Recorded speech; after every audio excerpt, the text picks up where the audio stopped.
todas as nações nos chamarão felizes, porque vós serveis na terra do vitória. Diz o Senhor dos Exércitos. Amém. Então, a partir desse verso, vamos sua mensagem de hoje.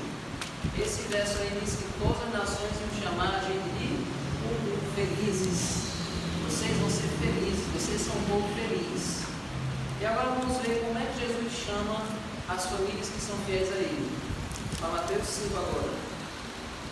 Mateus 5, vamos ver aí o verso 3 e diante. Cada um lê um verso.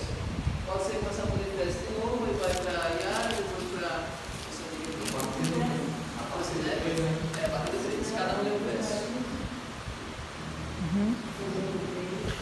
Pode ler depois. Bem-aventurados os humildes de espírito, porque deles é o reino dos céus. Yara leu 4 e 5.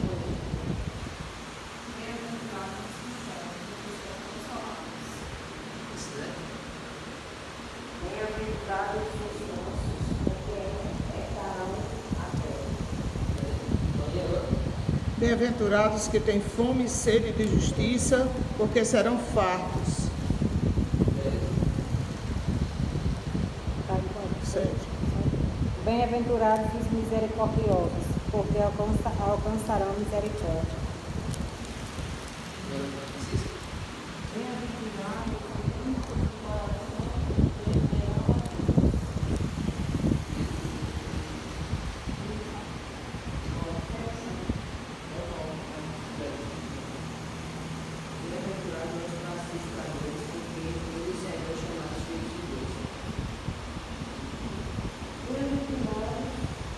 Perseguidos por causa da justiça, porque deles é o reino dos céus. E o verso 11 e 12.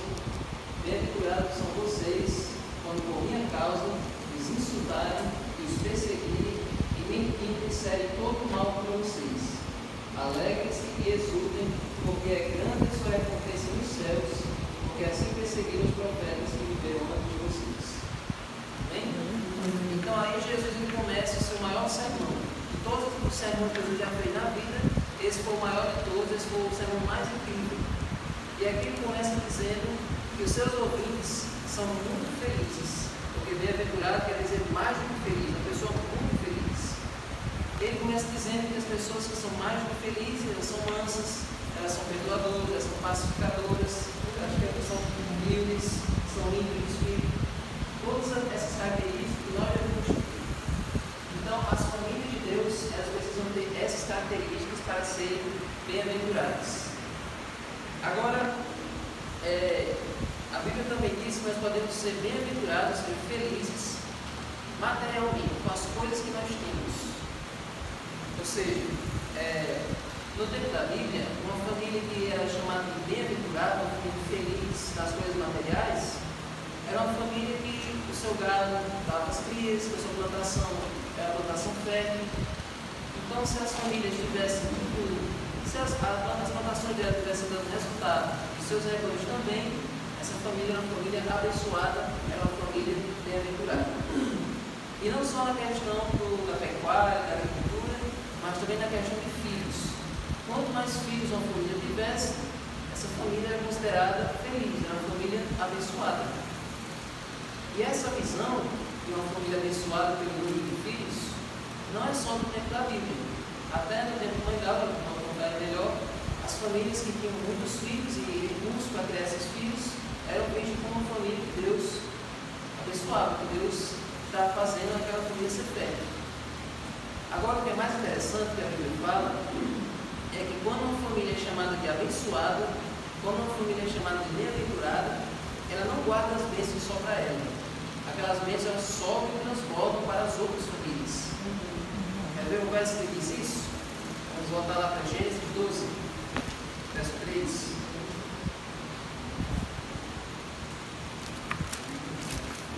Gênesis 12, 3 diz: o que é que uma família bem-aventurada faz com as outras que ela entra em contato?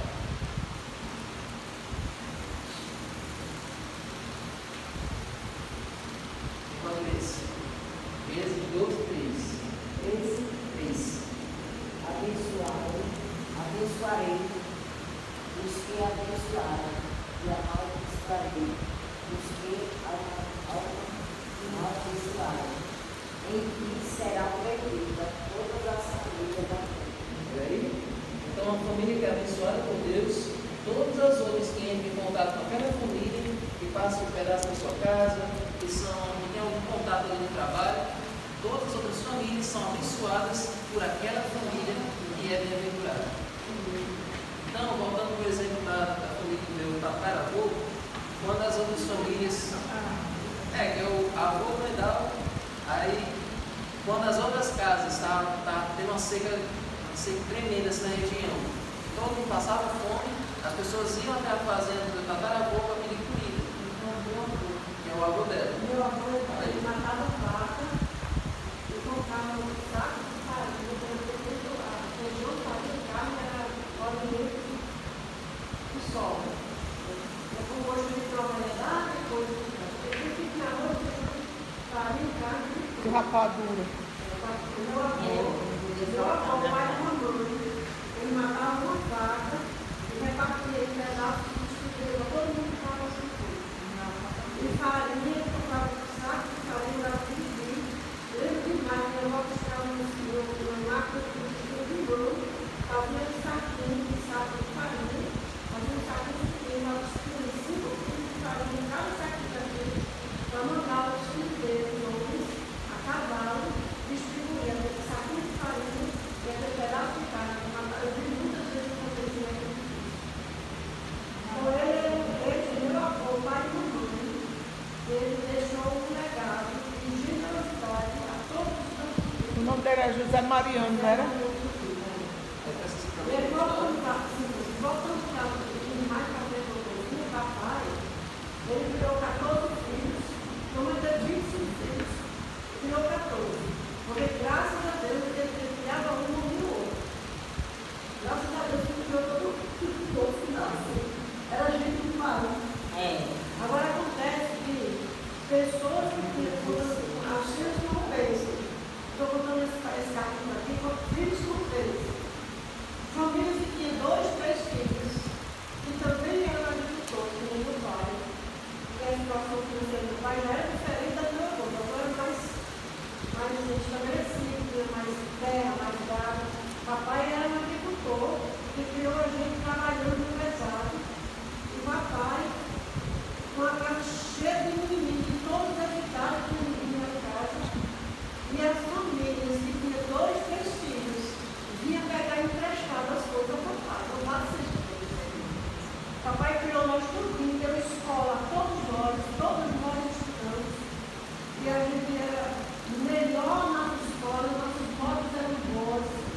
Então aquela bênção que meu avô passou para todos, como a Bíblia diz, terceira e quarta geração dos que aborrecem a Deus, e até 1000 gerações dos que obedecem a Deus na sua vontade. Então os filhos não são desgraça. Os filhos não são problemas. Problemas acontecem nas famílias de todos os tamanhos quando Deus não é o primeiro naquela casa. Os filhos têm liberdade também. Eu não entendo assim, porque às vezes a pessoa não faz assim, porque hoje em dia tudo é mais fácil. Eles têm antigamente não tinha nada a ver. Mas antigamente as coisas eram mais fáceis. Tudo era mais fácil. E algumas eram mais fáceis, mas os filhos viravam assim, animais, né? E para aqueles que também já eram aposentados, né? Não se procuram muito bicho, né? E tinha muita plantação. Assim como meus avós, os pais da minha mãe, a minha avó teve 19 filhos. E só restou meu filho. Só restou sua mãe? Só minha mãe. Menino. Acho que já morreu, né? Vou botar 25. Mas a casa da minha avó era cheia de bicho. Você história na casa era cheia. Sabe por que as crianças comiam tanto naquele tempo? E eu, naquele tempo, quando eu dormia, eu achava pouco. Eu gostava muito para não ficar tanta gente aqui demais. Eu era muito. Eu ficava esperando. Nascia menino demais. Às vezes não é amamentando. Quando dava fé, a mãe já estava brava. Meu Deus, olha que não dá mais. Era gente demais. Então, Então, começa a variação de passar a ter filho de nome, mas hoje, quando final vai passar 2 ou 3, já fica. olha, você sabe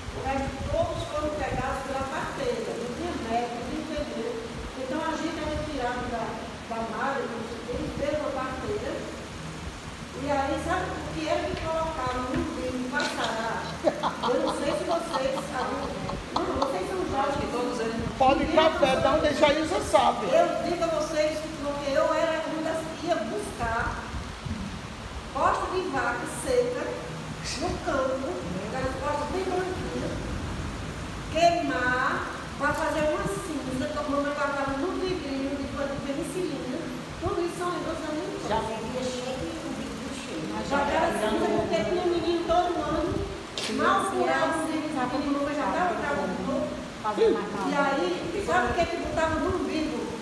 Cinza de bosta de vaca. Agora, como é que uma criança dessa não vai ter isso? De fumo. Eu já tô. Porque a Jailza disse que pó de café eu já achei estranho. Eu dava terra, nós crianças comiam doença, chamavam doença de recém-nascido, porque eles não contavam os carros, ela era nossa.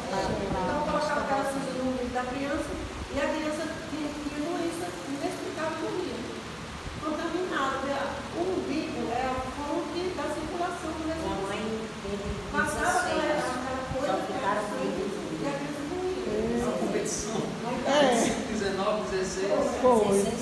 Aí criava um e outro. Assim, Eu sou 8. de gravidez, né? Porque teve uns que elas nasceram, Abortaram. já estava em bateria. E outros, 12, criou quantos? 12. Mas foram 16. Sim. Só ficaram com 11. É. No tempo da E Bíblia, agora tem 7. o desejo de Deus, viu? No tempo da Bíblia, o desejo de Deus era que as famílias tivessem muitos filhos. Para compor a terra. A terra foi, Deus deu a ordem a Adão, crescer, multiplicar e encher a terra. Deus queria as nações, Deus queria o mundo povoado. Então a função das famílias era se reproduzir. Aí, isso veio desde da Bíblia, desde o Antigo Testamento. Quando chegou em mamãe, não tinha como evitar. Não tinha anticoncepcional, não tinha laqueadura, não tinha xerectomia. Não tinha televisão. Quando tivesse vivo, Não tinha televisão. era terrível. Olha, quando eu era jovem, só tinha uma televisão no meu sítio lá eu digo sítio porque era ali no IF. Era escolas reunidas. Tinha uma televisão que todo mundo corria para lá para assistir. Eu menininha assistir. Minhas irmãs botavam eu para chorar, para elas ir assistir televisão. Eu nem entendi o que passava na televisão naquele tempo, só ia para brincar. Ei. Aí ela mandava eu chorar, para poder meus pais deixar ela. Mas rapaz, já era atriz. É uma tarefa. Não se mete. Já Pra fez você chorar. Ela não deixou que assim, uma atriz. eu ficava chorando para deixar. Porque eu ia brincar lá, né? Tinha um galpão, aí elas iam assistir televisão. Eu não entendi muito de televisão. Naqueles tempos de mulheres de areia, elas Da queriam primeira Mulheres de Areia. a primeira da novela, Mulher de Areia. Eu tenho 63. A minha irmã tem 70 e a mais velha tem 78 anos. Mais velha. Então, voltando na casa da mulher, não é a quantidade de filhos que determina se a família vai ser abençoada ou não. Não é.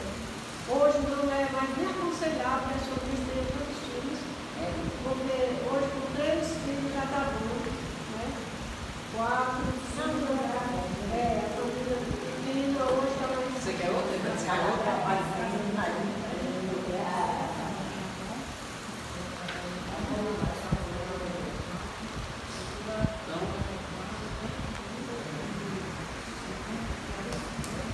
Vai, Davi.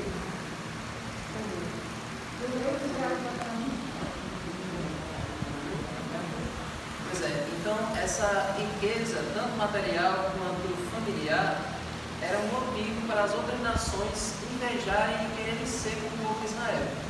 Quer ver onde é que está isso? Vamos lá para o Deuteronômio 4. Deuteronômio 4. Quinto livro da Bíblia. Deus abençoava o povo de Israel com o quê? Já deu na lição semana passada, pode ler de novo. Foi. Deuteronômio 4, vamos ver o verso 6.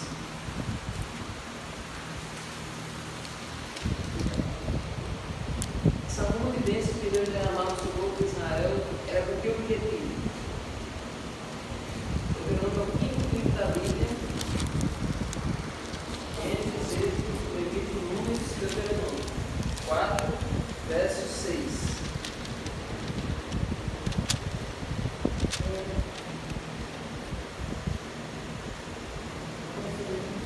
Oi?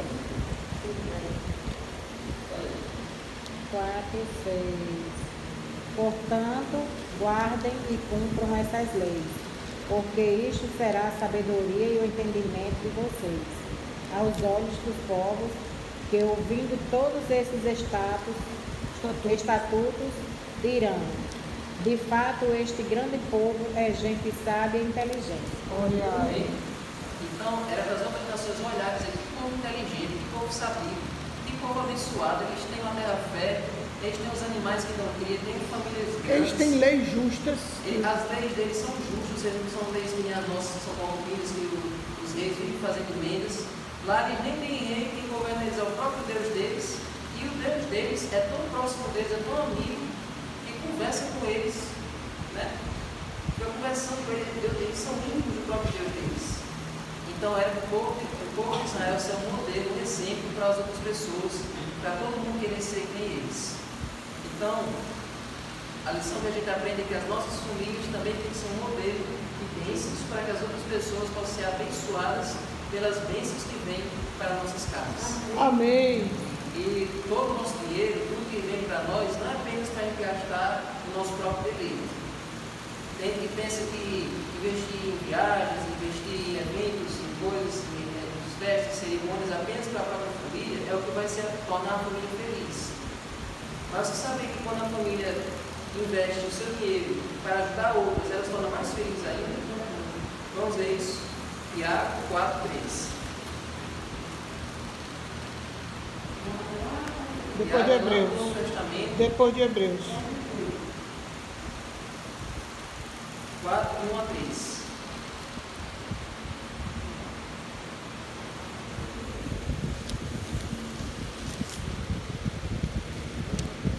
Tem muitas famílias que têm dinheiro, que têm condições, mas não são felizes. Por quê? Embora eles façam viagens até para fora do país, vivem em restaurantes chiques, vão para aniversário toda semana, tem tudo bom e melhor, mas não são felizes. Por quê? Só me brigando. Só vivem brigando, discutindo.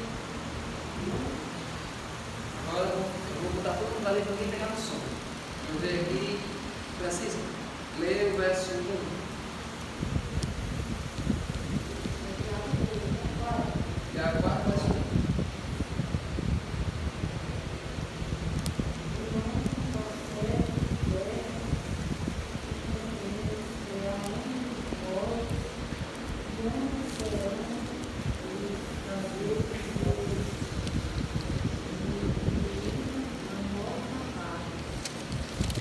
Agora passei na fé, quer que ele 2 ou 3 ali. Tiago 4, verso 2 e 3. Aí tem que saber isso ali. Olha aí, o 1 já disse: onde é que vem as guerras, onde é que vem as brigas entre as famílias, entre vocês? Tiago 4, verso 2 e 3. De onde é que vem essas briguinhas, essas guerras, esse clima ruim que tem?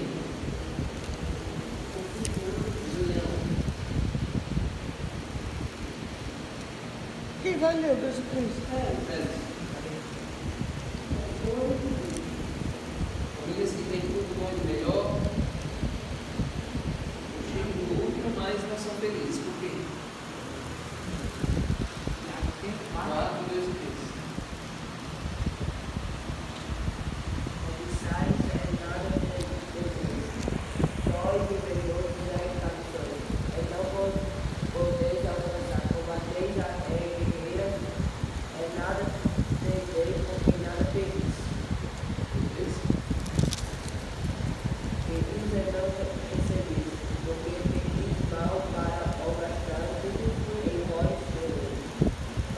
Exatamente isso. Vocês cobiçam e nada têm. Vocês matam, sentem inveja, mas nada podem obter, vivem em discussão, vivem em guerras. Vocês pedem e não recebem, porque vocês pedem mal para esbanjarem seus próprios prazeres. Então, aquelas famílias, aquelas pessoas que só vivem para gastar nos seus próprios interesses, essas pessoas nunca vão ser felizes. Quem só vive para si, famílias que só vivem gastando para si mesmas, nunca vão ser bem-aventuradas. Agora, as famílias que têm um coração generoso, que investem parte do seu dinheiro para ajudar os outros, essas sim são bem-aventuradas e essas são abençoadas constantemente. Deus adora as bênçãos da vida Amém. deles. Nós temos um compromisso de não investir todo o nosso dinheiro lá em casa. Nós investimos aqui na igreja e investimos também em comprar alimentos e buscar alimentos. Temos aí uma pessoa que traz mamão, banana, maracujá, melancia, limão, acerola, traz uma Goiaba, tudo em cima com a moto. E aí pega o Fred, pega Eduardo, para trazer, para distribuir de graça para todo mundo. Daqui, todo mundo que vem. Então, a gente acha ruim fazer isso? Não, porque isso é bênção que sobra da gente e se derrama para os outros. Então, as famílias têm que ser assim. As bênçãos que recebem de Deus devem repartir para os outros. Então, essas são as pessoas que são bem-aventuradas materialmente. Agora, vamos voltar para Mateus 5.